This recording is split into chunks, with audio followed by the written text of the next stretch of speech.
নমস্কার বন্ধুরা, moons moms লাইফের আরও একটা নতুন ভিডিওতে তোমাদের প্রত্যেককে স্বাগত জানাচ্ছি। কাছে দূরে যে যেখান থেকে আমার ভিডিও দেখছো সবার জন্য রইল অনেকটা শুভেচ্ছা আর ভালোবাসা।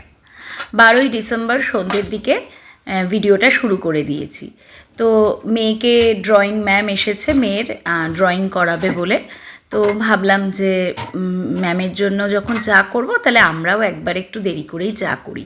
ম্যাম 6:05 আসে, ভাবলাম তাহলে আমরাও ওই সময়ই চাটা করব। প্রথমে ভাবলাম 1 প্যাকেট দুধ দিলেই হয়ে যাবে। তারপরে ভাবলাম ফ্রিজে যখন আর 1 প্যাকেট দুধ আছে, একবারে 2 প্যাকেটই দুধ কেটে নিই, কিছুটা দিয়ে চা করব আর কিছুটা দুধ জাল করে রেখে দেব, কারণ মেয়েকেও সন্ধ্যের দিকে একটুখানি দুধ দিই। আর গত 1-2 দিন ধরে মনের আবার সর্দি হয়েছে, ওয়েদারটাও ভালো না। তারপর স্কুল থেকে আসার সময় দেখো আমার সঙ্গে যখন সকালে থাকে, যখন যায় আমি বলি মাফলারটা কানে জড়িয়ে যা, কিন্তু যখন ও একা স্কুল থেকে বাড়ি আসছে তখন ওদের আর অত খেয়াল থাকে। আমি সেদিনকে দেখছি মানে গাড়ির কাঁচটা খোলা, দরজার সামনে এসে যখন নামলো ও খালি মাথায় এলো, তারপর থেকেই সর্দি হালকা হালকা কাশি হচ্ছে। তো সেই জন্য ভাবলাম একটুখানি আদা দিয়ে চা ওকে দিই। আর সকালবেলা তো লাল চা আদা দিয়ে দিই, তো বিকেলবেলা ও একটু 1-8 দিন দুধ চাটা খেতে পছন্দ করে, তাও রোজ দিই না, কারণ বেশি দিলে ওটা একটা নেশায় পরিণত হবে এবং অ্যাসিডিটিরও সমস্যা হবে। তো সেই জন্য একটু আদা দিয়ে আমাদের সাথে চা করলাম। 4 কাপ চা, আমার শ্বশুরমশাইয়ের, মেয়ের, আমার নিজের ওই পিঙ্ক কালারের কাপটা, আর কাচের কাপটা হচ্ছে মেয়ের ড্রয়িং ম্যামের। তো ম্যাম তো চিনি দিয়ে চা খায়, ওই জন্য ম্যামের কাপে চিনি দিয়ে দিলাম। আর আমাদের 3 জনের জন্য সুগার ফ্রি নিয়ে নিচ্ছি। না, অনেকেই বলেছে আমাকে আগে 2-1টা ভিডিওতে যে সুগার ফ্রি নাকি ভালো না। তো জানি না, আমি দু একজনের কথা শুনে ডাক্তারকেও জিজ্ঞেস করেছি, কিন্তু ডাক্তার আমাকে বলেছে কোনো সমস্যা নেই, খেতে পারেন। আর আমরা তো আর প্রচুর খাই না, দেখো সারাদিনে ওই 2বার চা খাই, কি বড় জোর 3বার, তাও শীতের দিনেই 3বার হয়, গরমে আর দুবারই হয়। এক দিন গরমের সময় বিকালবেলাও চা খেতে ভালো লাগে না, মনে হয় একটু লস্যি খাই কি একটু শরবত কিছু খাই, এই আর কি। তো এই যে চা হয়ে গেছে। তো আমার জানো তো কাজ করতে করতে ভীষণ পরিষ্কার করার বাতি, মানে যদি জল পড়ে, এই যে চা পড়ে, দুধ পড়ে, আমি ওভাবে কাজ করতে পারি না। আমি সব সময় মুছে পরিষ্কার করেই কাজটা করি। বাতিক বলো আর ভালো গুণ বলো, যাই বলো, এটা আমার একটা অভ্যাস, ওই জন্য কিন্তু কাজে আমার একটু দেরিও হয়। তো ক্রিম ক্র্যাকার বিস্কিটই ছিল ঘরে, ওই সুগার ফ্রি মানে বিস ফার্মের যে ক্রিম ক্র্যাকারটা সেটা দিয়ে দিলাম।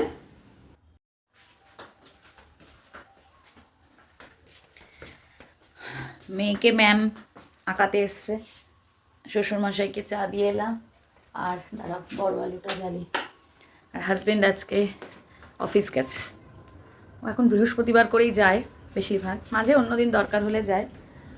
আস্তে আস্তে হবে 8:30 পৌনে 9টা, আর এখন ঘড়িতে বাজে 6:35।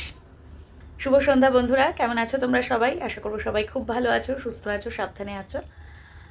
ভাবলাম রোজই তো সকাল থেকে ব্লগ শুরু করি, আজকে এই সময় থেকে ভিডিওটা স্টার্ট করছি। আরও একটু আগে থেকে করেছি, তো মুখোমুখি এসে এখন কথা বললাম। মেয়ের ম্যাম 7:30টার দিকে যাবে, মাস 2 ধরে ড্রয়িংটা করাচ্ছে। আমি তোমাদেরকে মনের ড্রয়িংটা শেয়ার করব, মন কী ড্রয়িং করে, ভালোই আঁকে, কিন্তু গিয়ে মানে আঁকতে দেওয়াটা, ধরো একটা ব্যাচের মধ্যে করলে ভালো হতো। আগে যখন আমি মন ছোট ছিল, আমরা আগে যেখানে থাকতাম ওকে ব্যাচে গিয়ে দিয়ে আসতাম, কিন্তু এখানে না দিয়ে আসা নিয়ে, আমার কাছে ছিল ওটা একদম বাড়ির, আর এখানে না দিয়ে আসা নিয়ে আসাটা খুব সমস্যা। আর কমপ্লেক্সে থাকি ঠিকই, কিন্তু কমপ্লেক্সের মধ্যে সবার সব টাইম টেবিল ম্যাচ হয় না, নানান রকম প্রবলেম থাকে। অত আর ডিটেলে শেয়ার করছি না, কারণ আমার ভিডিও হয়তো অনেকেই এখানে দেখে, তো সেই জন্য আমি আর অত ডিটেলে বলছি না। তো সেই সব নানানটা মানে করে এই মেয়েটি, ও এখন মাস্টার ডিগ্রি করছে, ও আসে বাড়িতে। তো আমি তো ম্যামের ছবি দেখাতে পারবো না, কিন্তু মেয়েরও খুব পছন্দ, ও করায়, সপ্তাহে 1 দিন বৃহস্পতিবার করে আসে। তো চলো চাটা খাই। তো এই দিনটা হচ্ছে শুক্রবার সকাল, মানে 13ই ডিসেম্বর আজকে। তো কি বলো তো, রান্না করতে গেছি, ভাতটা অর্ধেক হয়েছে, কারণ মুন সকালে জলখাবারে ভাত খায়, তো ভাতটা আগের দিনের ছিল না। দেখছি গ্যাসটা শেষ হয়ে গেছে। 10 তারিখ 23 তারিখ লাগিয়েছি অক্টোবরের, তো 1 মাস 19 দিন গেছে। আর এই গ্যাস শেষ হলেই হাজবেন্ডের সাথে আমার লাগে। গ্যাস ফুরোলো কেন সেটা নয়, গ্যাসটা ওর ওই যে এই বারান্দা থেকে নিয়ে যাবে, লাগাবে, একটা মানে বিরক্তিকর কাজ, তো ওর ইরিটেশন হতে থাকে। আর আমি সত্যি বলতে পারি না, ভারী এই সিলিন্ডারটা তুলে লাগানোটা আমি পারি না। আগে আসলে এই প্রবলেমটা হতো না, জানো তো, কারণ আগে আমাদের যে রেগুলেটরটা ছিল, আমাদের তো এইচপির গ্যাস, আমাদের রেগুলেটরটা এইচপিরই ছিল। তো বছর দুয়েক আগে আমাদের এই নতুন ফ্ল্যাটে আসার পর একজন দাদা এসেছিল পাইপে কি সমস্যা হয়েছিল ঠিক করতে। এইবার ঠিক করতে এসে সে বলছে আপনাদের রেগুলেটরটা ঠিক নেই, আপনারা রেগুলেটর ইমিডিয়েটলি চেঞ্জ করুন। এবার দেখো, এরকম বললে মানুষের তো ভয় লাগে। তো উনি বললো আমার কাছে রেগুলেটর আছে, লাগিয়ে দিচ্ছি। ওই যে রেগুলেটরটা লাগিয়েছে তারপর থেকেই যখনই সিলিন্ডার লাগাতে যায় আমার হাজব্যান্ড কিছুতেই এক চান্সে সিলিন্ডার লাগাতে পারে না, এত বিরক্ত লাগে। আর আমার এই গ্যাস সিলিন্ডারটা যেখানে থাকে, এই যে দেখো দেখতে পাচ্ছ, এখানে আমরা অনেক কিছু রাখি, যেমন এই যে টুলটা দেখছো, এটা আমার মেয়ের আগের পড়ার টুল ছিল, এখন আরও এটাতে পড়ে না। আমি ওই জন্য এই টুলটার উপরে যেগুলো আমার লাগে না, থাকে না এক্সট্রা কিছু কন্টেনার, বাজারের মাছের বাজারের ব্যাগ, মিক্সির বড় জারটা, এরকম অনেক কিছু আমি এর মধ্যে রাখি। আর তারপরে আমার 3 লিটারের প্রেশার কুকারটা, 5 লিটারের প্রেশার কুকার, এগুলো সবসময় লাগে না, এগুলো ওর নিচে রাখি। এক্সট্রা বড় বড় কিছু থালা যেগুলো আমার শাশুড়ি দিয়েছিল, ওই থালায় সত্যি বলতে আমরা কেউ এখন ভাত খাই না, বিশাল বড় বড় থালা। কি করব, রেখে দিয়েছি, যদি কখনো দরকার হয় ওই পারপাসে। এবার তারপরে ওই হাজবেন্ড আমাকে আর কি জিজ্ঞেস করছে ওই গ্যাসটা কবে লাগানো হয়েছিল, তো বললাম। আর তখন ও বলছে তাহলে আজকের ডেটটাও এই গ্যাসের সিলিন্ডারের গায়ে চক দিয়ে লিখে রাখো, তাহলে হিসেব করতে সুবিধা হয় কতদিন হলো না হলো।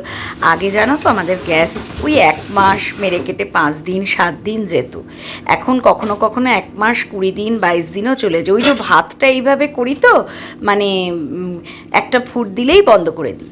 এবার তাতে করে যখন প্রায় আধা ঘন্টা 35 মিনিট পর মানে ভাতের ফ্যান ঝরাই, তাতে করে না গ্যাসটা অনেকটা সেফ হয়। 1 মাস 20 দিন 19-20 দিন গ্যাস গেল মানে আমার 1 মাসের গ্যাসের টাকাটা সেফ হয়ে গেল। এইভাবে একটু হিসেব করলে কি হয়, 1 মাসের গ্যাসের টাকা সেভ করা মানে অনেকটা। তো আমি জিনিসগুলো ভরবার আগে ভাবলাম কি, ভেতরটা তো আর সবসময় পরিষ্কার করা হয় না, একটুখানি বেলচাটা নিয়ে এলাম, ঝাঁটা দিয়ে ভেতরটাকে একটু পরিষ্কার করে দিলাম। এবার আবার জিনিসগুলোকে ভালো করে ভরে দিচ্ছি। এইটাই একটা বিরক্তিকর কাজ, মানে এই আজকেই গ্যাসটা লাগাতে গিয়ে দেখলাম হাজব্যান্ড চট করে লাগাতে পেরেছে, না হলে মানে আমাদের কালঘাম ছুটে যায় গ্যাস সিলিন্ডার শেষ হলে সেই গ্যাসটা লাগাতে গেলে, মানে একটা বিরক্তিকর কাজ। বন্ধুরা কেমন আছো তোমরা সবাই? আশা করবো সবাই খুব ভালো আছো, সুস্থ আছো, সাবধানে আছো। এখন ঘড়িতে বাজে সকাল 9:30। আজকে হচ্ছে 13ই ডিসেম্বর, শনিবার, শুক্রবার। তো ভিডিওটা কিছুক্ষণ আগে থেকে শুরু করেছি। কালকে সন্ধ্যাবেলা তোমাদের সঙ্গে একটু চা করা শেয়ার করলাম, মেয়েকে ড্রয়িং ম্যাম এসেছিলো, মেয়ের ওইটুকুই করেছি, তারপর আর সেরকম কিছু করিনি। আর তোমাদের আমি বলেছিলাম যে মেয়ের ড্রয়িংগুলো দেখাবো, হ্যাঁ অবশ্যই আমি দেখাবো, আজকেই দেখাবো। তো সেরকম কিছু আর করিনি তো সন্ধ্যাবেলা, ওই জন্য আর কি শেয়ার করবো। তো আজকে সকাল থেকে ওই জন্য আবার এখন ভিডিওটা শেয়ার করছি। আর ভাতটা একটা ফুট দিয়ে বন্ধ করে রেখেছি, দেখলেই তো গ্যাস নিয়ে কি হলো। আর এখন টিফিন করব, মুসুরির ডাল করব। ওর বাবা বাজার থেকে সম্ভবত রুই মাছই এনেছে, রুই মাছের ঝোল করব। আজকে শ্বশুরমশাই বাড়িতে নেই, ওনাদের নিচে বয়স্কদের যে গ্রুপটা তারা মিলে পিকনিকে গেছে। এখানে নয়, ওরা গেছে ওই অশোকনগর হাবড়া। মেয়ে পড়ছে, স্কুল যায়নি, সোমবার দিন কেমিস্ট্রি পরীক্ষা। তো এই হচ্ছে আপডেট। আর এই সালোয়ারের পিসটা আমি ব্যাক ক্যামেরা করে দেখাচ্ছি, এটা সম্ভবত গত বছর আমাকে আমার মা দিয়েছিল। মাদের বাড়িতে একজন শালালা আসে, তার থেকে। পিসটা খুব সুন্দর দেখতে, সালোয়ার কামিজ পুরো, কিন্তু একটু মোটা, শীতে পরার মতন। তো ওই জন্য আমি ভাবলাম যে তাহলে এটা পরেছিলাম, 2 দিন আগে পরেছিলাম, একদিন পরে রেখেছিলাম। তো ভাবলাম ঠান্ডা লাগছে সকালে উঠে, এখন তো নাইটি পরা যাচ্ছে না, তাহলে চলো এটাই পরে নিই, আজকে পরে নিয়ে কাচতে দিয়ে দেবো। তো ভাবলাম পরে তোমাদের সাথে এটা নিয়ে মানে এটা পরে ভিডিও করি। আমি ব্যাক ক্যামেরা করে তোমাদের দেখাচ্ছি। এই যে দেখো চুড়িদারটা, বুকের কাছের কাজটা খুব সুন্দর। আর এই যে পাটিয়ালা পা করে বানিয়েছিল, তো আমার পাটা সেই সময় খুব একটা পছন্দ ছিল না, খুব বেশি ঢোলা, কিন্তু বানিয়ে ফেলেছে, আর কি করা যাবে। তো আমি বেশিরভাগই পরতাম এই রানি কালারের লেগিংস দিয়ে, কিন্তু এখন দেখছি শীতকাল তো বেশ মোটা আছে, পরে আরাম লাগছে। আর ঢোলা তো বাড়িতে কাজে কর্মে আবার সুবিধা। দেখছো কি ঠান্ডা লেগেছে, আজকে সকালে উঠেই মোজা পরে নিয়েছি। আর এতক্ষণ তো গায়ে সোয়েটার পরা ছিলাম, কিন্তু এখন কাজ করছি, 9:30 বেজে গেছে, গরম লাগছে। এটা মোটা আছে, আর এই যে মুন পড়ছে। মুন হাই করো সবাইকে। তুমি বলো সবাই ভালো আছো?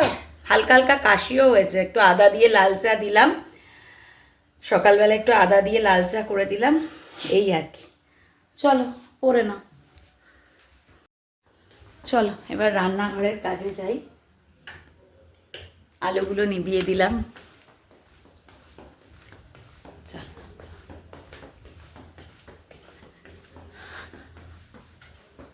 তো বাজার থেকে দেখো বললাম না মাছ নিয়ে এসেছে।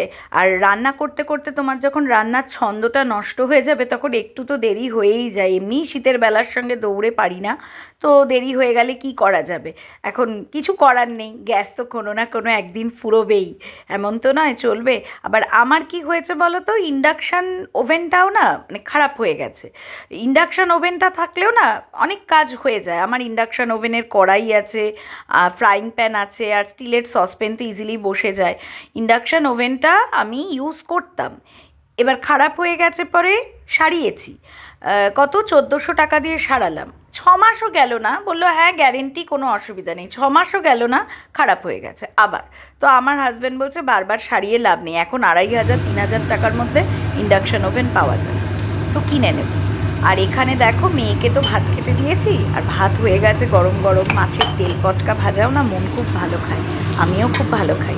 তো আমি ভাবলাম আমিও একটু গরম গরম ভাত, আমিও একটু মাছের ডিম ভাজা নিয়ে নিয়েছি, আর সঙ্গে একটা ডিমের পোস্টটাকেই একটু এপিট ওপিট শক্ত করে নিয়েছি। আর ওই মাছের তেলও ওপর দিয়ে, মানে মাছ ওই যে তেল পটকা ভেজেছি ওই তেলটাও ওপর দিয়ে একটু ছড়িয়ে দিয়েছি ভাতের ওপর, নুন দিয়ে খুব ভালো করে খেয়েছি, একেবারে সেই স্বাদ। হঠাৎই মনে হলো। আর হাজব্যান্ডকে পাউরুটি দিয়েছি, সন্দেশ দিয়েছি, একটা ডিমের অমলেট করে দিয়েছি। দেরি হয়ে গেছে তো, মেয়ে ভাত খাচ্ছে দেখে আমি বললাম আমিও তাহলে এক হাতা, গরম ভাত হয়ে গেছে, শীতকালে দেখবে গরম ভাতের একটা আলাদা মজা। এবার দুপুরের রান্নার জোগাড় বসিয়েছি, রুই মাছগুলো ভেজে নিচ্ছি, ফুলকপি আলু দিয়ে রুই মাছের ঝোল হবে। আর ওদিকে ভাত ডাল হয়ে গেছে, এটা একটা বড় কাজ হয়ে গেছে। আর ফুলকপি আলু ভাজার আগে না একটুখানি হলুদ তেলের মধ্যে দিয়ে দিয়েছি, তাহলে না ওই যে ছ্যাক করে ফুলকপির শব্দটা হয়, ছিটে আসে, হবে না। স্নান টান করে এখন এলাম। এ দেখো এই কাশ্মীরি কাজের চুড়িদারটা পরেছি, অনেক পুরনো কিন্তু এটা। আমার মা বাবা নৈনিতাল গেছিলো, সেখান থেকে নিয়ে এসছে। কিছু নাও 5-7 বছর আগের তো হবে। এই শীতেলে পরি। তো এরকম আরেকটা শালের কাজের চুড়িদার কালো রঙের আছে, ওটা একটু ভালো তোলা তোলা পরি, আর এটা শীতেলে ঘরে পরি। স্নান করে পরে নিলাম। এখন কিন্তু বেলা হয়েছে, 2টো বাজে। মেয়েও স্নানে গেছে, হাজবেন্ডও স্নানে গেছে, আর আমি এই যে চুবড়ি নিয়ে এসেছি, ফুল তুলবো। গাছে দেখছো একটা লাল জবা, আর ওদিকে দেখাতে পাচ্ছি কি না, এই যে সাদা জবা, দুটো। শীতে যেন ফুলেরও ফুটতে কষ্ট হচ্ছে। লাল জবাটার কি সাইজ, ছোট্ট, অথচ গরমকালে কত বড় হয়ে জবাগুলো ফোটে।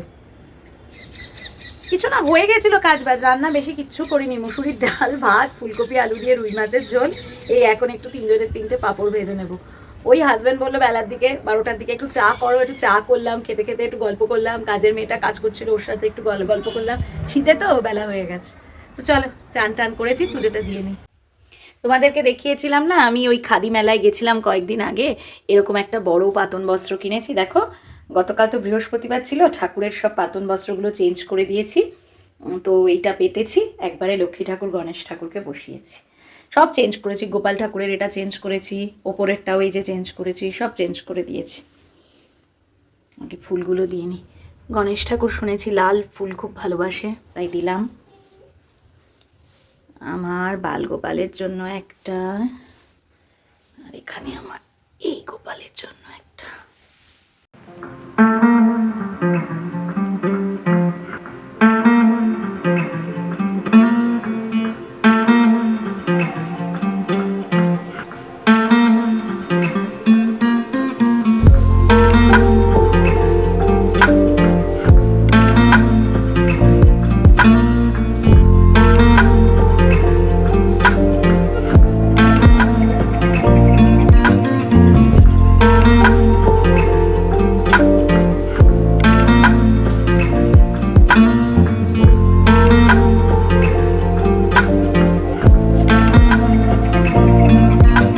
তোমাদের বলেছিলাম না দুপুরবেলা খাওয়ার আগে পাঁপড় ভেজে নেব, তা সেটারই জোগাড় যন্ত্র করছি। 3টে পাঁপড় মাঝখান দিয়ে টুকরো করে নিয়েছি, আর তাড়াহুড়োতে কড়াইয়ের মধ্যে দেবো সাদা তেল, তা না দিয়ে ফেলেছি সর্ষের তেল। মাথার মধ্যে ঘুরছে আগে বেগুন ভাজবো সর্ষের তেলে, কিন্তু বেগুন তো আর ভাজিনি, দেরি হয়ে গেছে। আর ওদিকে বাসনের চুবড়ি থেকেই থালা তুলে নিয়েছি, কারণ বাসনের চুবড়ি থেকে বাসন তখনও নামাতে পারিনি। আর তোমাদের দেখিয়ে নিলাম প্রাণের টোস্ট আর 1 প্যাকেট হাজব্যান্ড এনে রেখেছে। খেতে এত ভালো লেগেছে সবার যে প্রাণের টোস্ট প্রতিদিন 2-3টে করে ছোট ছোট তো বিস্কিট 2-3টে করে এক একজনের খাওয়া হয়ে গেছে, ফলে শেষ হয়ে এসছে। ওই জন্য হাজব্যান্ডকে আজকে বলেছি যে দোকান থেকে এনেছো, বাজার যাচ্ছ যখন সেখান থেকে আবার নিয়ে আসো। আর এই যে মোটামুটি আমি পাঁপড়টা ভেজে নিচ্ছি। এক সময় মাইক্রোওভেনে সেঁকেও খাই, তবে সেঁকে খাওয়াটা হেলদি, কিন্তু যদি একটু টেস্টি মুখরোচক করতে চাই তো ভেজে নিলেই ভালো লাগে। মাঝে মধ্যে লিজ্জত পাঁপড়ই আনি, কিন্তু এত দাম বেড়ে গেছে না, লিজ্জত পাঁপড়ের এক প্যাকেট 75 টাকা না 80 টাকা, গায়ে লাগে। তো এটা মাধুরীর পাঁপড়, মাধুরীরও যদি প্লেন পাতলা পাঁপড় নিই না, খেতে কিন্তু খারাপ লাগে না। তো যাই হোক, হাজব্যান্ডকে আর মেয়েকে আগে খেতে দিয়ে দিয়েছি। আমি ভাবলাম ঠিক আছে বাবা, ধীরে স্থিরে ওদেরকে খেতে দিয়ে আমি বসবো, অত তাড়াহুড়ো করে নিয়ে না আজকাল আমি খেতে পারি। ফোনটা করে দে, এখন দেরি হয়ে গেছে আজকে, এখন বাজে ঘড়িতে 3:10। মেয়ে খেলো, হাজব্যান্ড খেলো, আমি আর সাথে খাইনি। এখন আমি বসলাম। আমি আর ডাল খাবো না, একদম ফুলকপি আলু দিয়ে মাছের ঝোল নিয়ে নিলাম।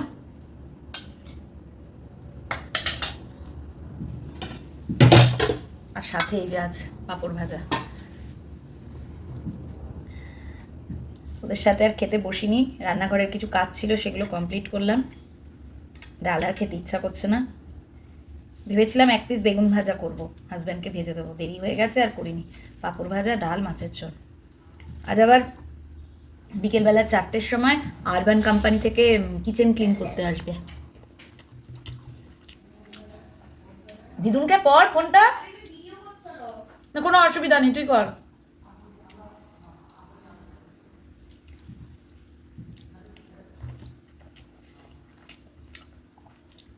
কিচেনের যে ক্যাবিনেটগুলো না ভীষণ তেলতেলে হয়ে গেছে, মানে ভেতরটা না বাইরেটা, সানমাইকাগুলো। পুজোর সময়ই বলেছিলাম যে আরবান কোম্পানিকে দিয়ে করাবো, কিন্তু ওদের বুকিং পাইনি, সেই জন্য কালী পুজোর আগেও আবার হয়নি। আমার হাজব্যান্ডকে বললাম নষ্ট হয়ে যাবে এরপর, মানে আমার হাত যাচ্ছে না, অনেকটা যে উঁচুর দিকটা আমার হাত যাচ্ছে না, সেই জন্য আমি বললাম আজকেই বুকিং নিয়েছে। রেট আছে, ভেতরটা করলে একরকম, ক্যাবিনেটের বাইরেটা করলে একরকম। শুধু বাইরেটা করবে, টাইলসগুলো করবে, মানে চিটচিটে ভাবটা তুলে দেবে। 700 না 800 নেবে বোধহয়।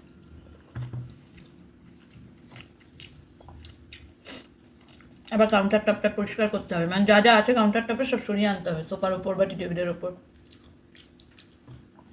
খেয়ে নি, হ্যাঁ চটপট।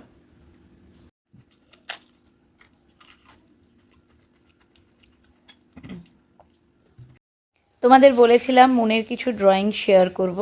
এই যে মাছরাঙা পাখি, তারপরে এখানে দেখো কিছু ফিগার আঁকা প্র্যাকটিস করেছে। তারপরে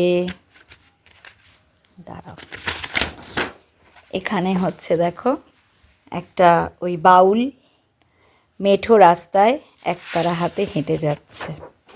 এই দেখো, এটা আবার আর একটা ট্রেকিংয়ে করছে, ট্রেকিংয়ে যাচ্ছে। এটার একটু বোধহয় কালার বাকি আছে, নাকি এরমই থাকবে জানি না। আর একটা খুব সুন্দর, আমার খুব পছন্দ হয়েছে, এই যে এইটা মধুবনী পেন্টিং, কি সুন্দর না দেখতে, মধুবনী পেন্টিং এইটা। আর গতকাল আঁকিয়েছে হচ্ছে এইটা, এই যে ফ্লাওয়ার ভাস, কি সুন্দর। তবে এটা একটু কঠিন বলে আমার মেয়ে বললো আমি একা পারিনি, ম্যামও একটু হেল্প করেছে। তো বন্ধুরা, আজকের ভিডিও এই পর্যন্তই রাখলাম। সকলে খুব ভালো থেকো, সুস্থ থেকো।